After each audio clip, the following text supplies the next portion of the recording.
A reckoning in The Hague. Duterte's arrest sends shockwaves.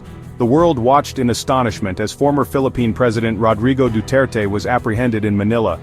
On March 11, 2025, his image shifted irrevocably from strongman to accused. No longer untouchable, Duterte was extradited to The Hague the following day, marking a historic moment for international justice. This arrest, stemming from his brutal war on drugs, has sent shockwaves through the Philippines and beyond. Duterte's years in power, from 2016 to 2022, were defined by this controversial campaign.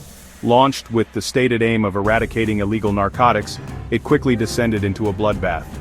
Thousands of Filipinos, many from impoverished neighborhoods, were killed in extrajudicial operations. Human rights groups sounded the alarm, documenting the chilling pattern of killings and the climate of fear that gripped the nation. Despite mounting international pressure and condemnation, Duterte remained defiant throughout his presidency. He withdrew the Philippines from the International Criminal Court in 2019, a move widely seen as an attempt to shield himself from accountability. Yet the ICC's reach would prove longer than he anticipated. The court's investigation, launched in 2018, continued to cast a shadow over his post-presidency. The weight of allegations, charges, and the long road to justice. At the heart of the case against Duterte are charges of crimes against humanity. The ICC specifically accuses him of murder, alleging that he authorized and incited the systematic killing of suspected drug users and dealers. The court's investigation, meticulously piecing together evidence, concluded that these actions were not isolated incidents but part of a widespread and systematic attack on the civilian population. The timeline of the ICC's pursuit of justice is significant. It highlights the court's commitment to holding even the most powerful individuals accountable. Despite Duterte's attempts to obstruct the investigation, including withdrawing from the ICC, the court persevered. The resumption of the investigation in 2023, after a brief suspension, signaled the international community's unwavering resolve. Duterte's arrest is a testament to the principle that no one is above the law. It is a powerful message to perpetrators of atrocities worldwide that their crimes will not go unpunished. The road to justice, however, is rarely smooth or swift. The ICC proceedings are expected to be lengthy and complex, with Duterte's legal team prepared to mount a vigorous defense. A divided nation, reactions from Manila to the world stage. The arrest of a former president is a seismic event for any nation, and the Philippines is no exception. Reactions have been sharply divided, reflecting the deep polarization that Duterte's rule engendered. His loyal supporters, many of whom credit him with reducing crime, have expressed outrage, denouncing the arrest as a politically motivated attack. They view him as a hero who took extraordinary measures to protect the country from the scourge of drugs.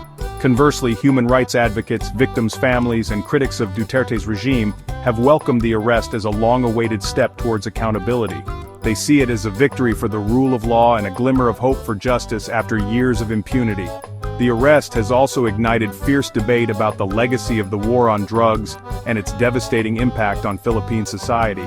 Internationally, the response has been largely one of cautious optimism. Human rights organizations have commended the ICC's actions, emphasizing the need for a fair and transparent trial. Many world leaders have refrained from commenting directly, but have expressed support for the ICC's mandate. The arrest has undoubtedly put the Philippines in the global spotlight, with the world watching closely as the legal proceedings unfold. Legacy on trial implications for the Philippines' future. Duterte's arrest is not merely a legal matter, it represents a pivotal moment in the Philippines' history. It raises profound questions about justice, accountability, and the rule of law in the country. The outcome of the ICC trial will have far-reaching implications, shaping the Philippines' future for years to come. If found guilty, Duterte would be the first head of state convicted by the ICC, setting a powerful precedent for international criminal justice. A conviction would send a strong message that even those in positions of power are not above the law, and that crimes against humanity will not be tolerated. It could also embolden human rights defenders and victims of state-sponsored violence worldwide. However, an acquittal or a lengthy, drawn-out trial could further polarize the country and embolden future leaders to act with impunity. It could also undermine trust in the international justice system and embolden other authoritarian regimes. The Duterte trial is a test, not only for the Philippines, but for the international community's commitment to upholding human rights and the rule of law. The world is watching and the stakes could not be higher.